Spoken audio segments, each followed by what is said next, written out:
물류센터 건물 규모가 워낙 넓고 화염물이 많아 완전 진화까지는 장시간이 소요될 것으로 예상됩니다.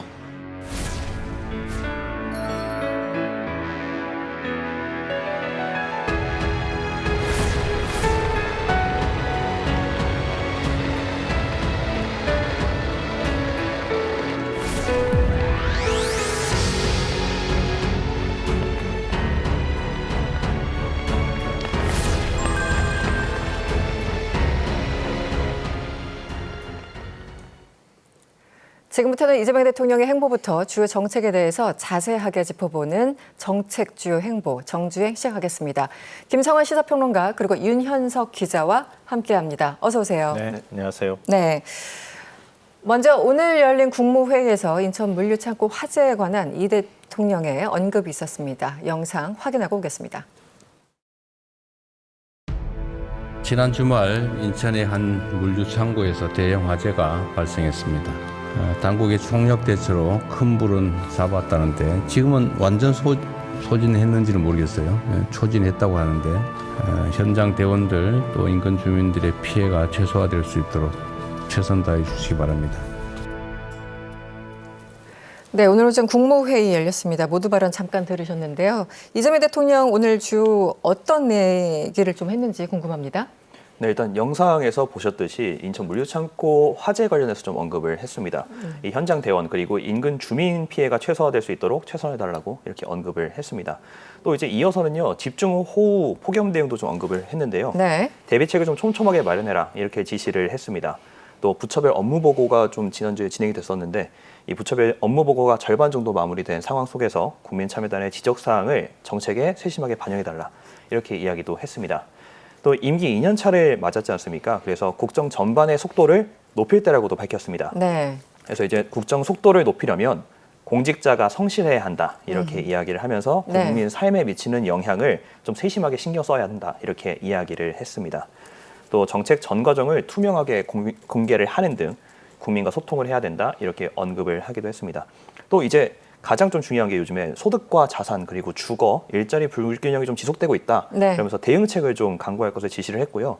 특히 이제 청년의 일자리와 자산 증식, 또 주거 안정을 위해서 범정부적 노력이 필요하다. 이렇게 견해를 밝혔습니다. 이제 얼마 뒤에 부동산 토론회가 또 이제 그렇죠. 23일에 예정되죠. 열릴 예정이잖아요. 그래서 네. 이제 부동산 문제 이야기도 당연히 나왔는데 또 부동산 안정은 양극화 완화를 위한 가장 큰 전제 조건 중에 하나다. 이렇게 이야기를 했고요. 또 속도감 있는 공급 대책 그리고 현실에 부합하는 실수요자 지원 대책을 촘촘하게 마련하겠다. 이렇게 밝혔습니다. 네, 지난 18일 인천 서해구 물류창고에서 발생한 화재 아직도 진화 작업이 이어지고 있습니다. 윤 기자, 어제 큰 불이 좀 잡혔다, 61시간이 걸렸다 이런 보도가 나왔는데 지금 상황은 어떻습니까? 네, 일단은 소방당국이 어제 저녁 8시에 초진은 완료가 됐다. 이렇게 공지를 해왔습니다. 네. 이 물류센터 6층에서 시작된 불이 약 61시간 만에 초진이 완료됐다. 이렇게 볼 수 있는 건데요. 네. 이 초기 진화가 이루어지면서 오늘 오전 중에는 국가 소방동원령이 일부 해제되기도 했습니다. 다만 이제 잔불 정리가 좀 중요하잖아요. 네. 그래서 대응 단계는 유지한 채 잔불 정리에 좀 집중을 할 계획입니다.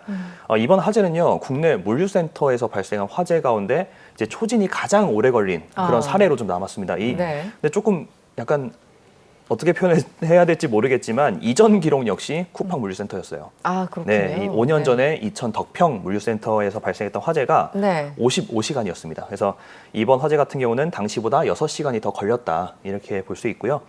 덕평센터의 경우에도 초진 이후에 이제 잔불 정리까지 다 끝내서 이제 완진까지 하는데 130시간이 걸렸습니다. 그래서 네. 이번 화재 역시 완진까지는 조금 더 오래 걸리지 않을까 이렇게 보고 있습니다.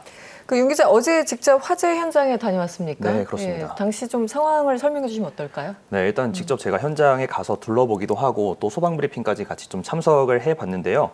어제는 일단 국가 소방동원령이 이제 완벽하게 좀 내려진 상태였잖아요. 그래서 굉장히 화재 현장에서 멀리 떨어진 곳에서부터 대형 살수차 같은 소방 차량들 굉장히 쉽게 좀 많이 볼 수가 있었고요. 네. 또 연기는 제가 석남역이라는 데가 근방에 있는 지하철역인데 네. 그쪽에서부터 제가 이동을 좀 했는데 한 1km 정도 떨어져 있어요. 네. 근데 거기서부터 연기는 좀 볼 수가 있었다. 이렇게 좀 말씀을 드릴 수 있을 것 같고 네, 네.